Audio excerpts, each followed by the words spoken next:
Waziri wa mambo ya nje wa Urusi Sergei Lavrov anasema kuwa Moscow itazisaidia nchi za Kiafrika zenye nia ya kukabiliana na tishio la usalama katika eneo hilo la bara Afrika. Lavrov amesema hayo alipokutana na mawaziri wa nchi za Afrika na kusisitiza dhamira ya Moscow ya kuimarisha uhusiano wake barani humo katika mkutano maalum wa usalama wa Urusi unaoendelea hivi sasa mjini Moscow.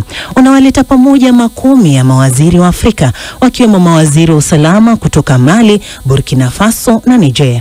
Kuangazia hatua hii, nimezungumza na Beverly Ocheng ambaye ni mchambuzi wa masuala ya kimataifa, na ameanza kwa kuelezea mkutano huu una umuhimu gani kwa mataifa ya Afrika.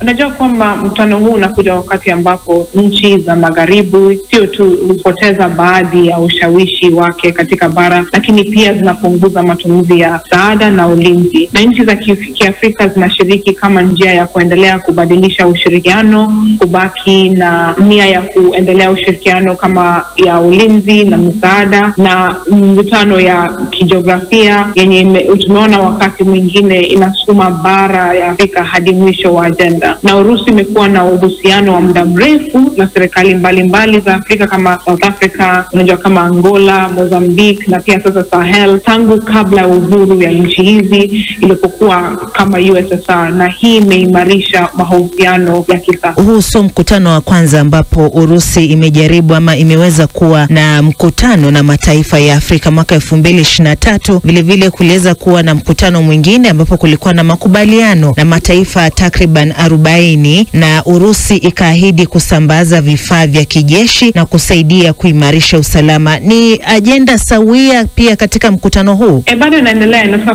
kuweka mbele kipao chake cha ulinzi cha kisiasa huku barani Afrika, kwa sababu imekuwa na nia njema eneo ya Sahel. Imekuwa na mamluki wake kama makundi kama ya Wagner Group. Imekuwa wakifanya si kidiplomasia pekee, lakini pia propaganda kuonyesha kwamba Urusi ni rafiki na nchi za Afrika, nchi za Sahel, sana magharibi. Kulingana na Urusi haijawafanyia vizuri sana, kwa sana eneo ya ulinzi. Nchi hiyo imeonyesha nia ya kulisaidia bara la Afrika kukabiliana na vitisho vya usalama. Hatua hiyo inaiweka Urusi kwenye nafasi ambayo itaweza kushindana na China, ambayo kwa sasa inaonekana kuwa na nguvu barani humu. Cha muhimu ni kwamba Urusi na China zinaendelea kufanya kazi pamoja, kwa sababu wana muungano wao wenye nguvu. Uwepo wao kwenye bara wakati mwingine ni ya kupongeza. Kwa mfano, wakati Urusi iko tayari kutoa msaada wa kijeshi, China inakuja na miradi ya miundombinu. Katika Sahel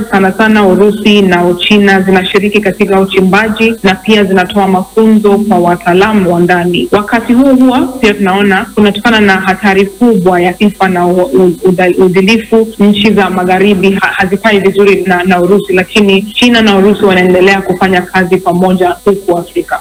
Mkutano huu unafanyika wakati nchi za Mali, Burkina Faso na Niger zimejitenga na jumuiya ya ECOWAS na pia kutokuwa na mahusiano mazuri na Ufaransa. Je, zitanufaika na Urusi ama Urusi ndiye atakayekuwa nufaika katika makubaliano haya? Kwa sasa pande zote mbili zinanufaika, kwa sababu ukiona Urusi imekuwa na mfano wa kidiplomasia Sahel, lakini pia imejitolea kufanya upatanishi kati ya muungano wa nchi ya Sahel, Alliance ya Sahel States na ECOWAS, hasa wanapojadili jinsi zitakavyokuwa pamoja. Hata hayo kusema, nchi wanachama wa ECOWAS hudumisha uhusiano rasmi na Urusi, lakini haziko tayari kuruhusa kuelekana na wajeshi au mamluki kwenye nchi zao vile tumeona huko Sahel.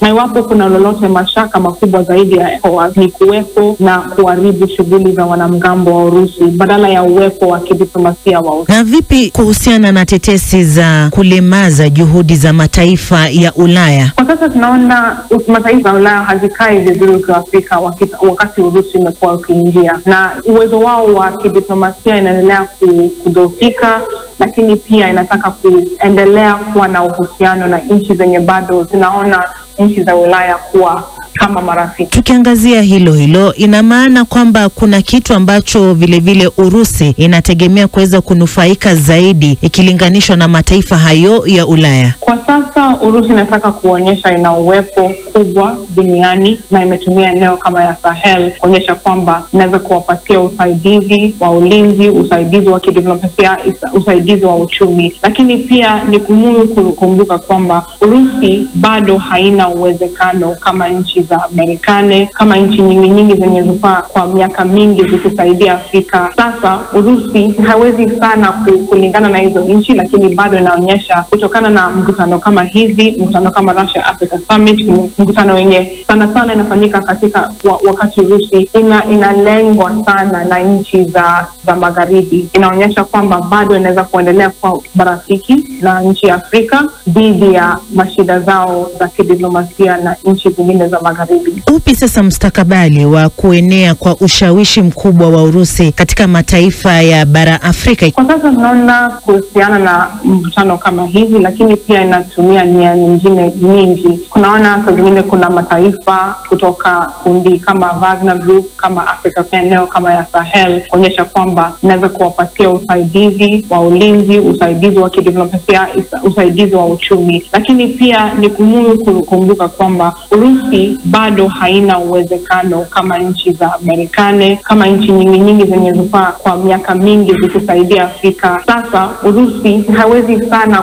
kulingana na hizo nchi, lakini bado inaonyesha kutokana na mkutano kama hizi, mkutano kama Russia Africa Summit, mkutano wenye sana inafanyika katika wakati Urusi inalengwa sana na nchi za magharibi. Inaonyesha kwamba bado inaweza kuendelea kwa marafiki na nchi ya Afrika dhidi ya mashida zao za kidiplomasia na nchi zingine za magharibi. Upi sasa mustakabali wa kuenea kwa ushawishi mkubwa wa Urusi katika mataifa ya bara Afrika? Kwa sasa tunaona kuhusiana na mkutano kama hizi, lakini pia inatumia nia nyingine nyingi. Kunaona kwa zingine kuna mataifa kutoka kundi kama Wagner Group, kama Africa Corps, wenye wanafanya kazi ya ulinzi, lakini pia wanafanya kazi ya propaganda kuonyesha kwamba Urusi ina nguvu nyingi eneo hili. Kwa sababu kundi la Wagner limepata umaarufu kupitia jinsi linavyoonyesha ushujaa wake na ushujaa wa Urusi kwenye propaganda. Tumeona kwenye filamu, kwenye katuni, kwenye mabango na kampeni mtandaoni, mara nyingi huonyesha nguvu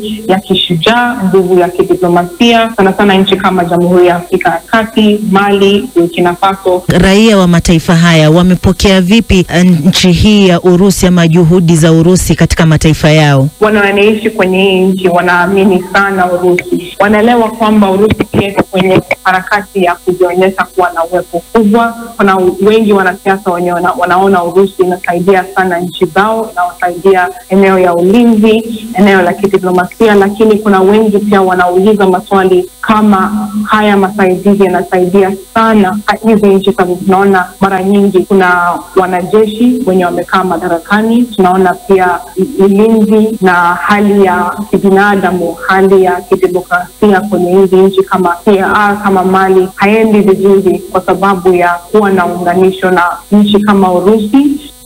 Na bila shaka hapo ndipo tunatia kikomo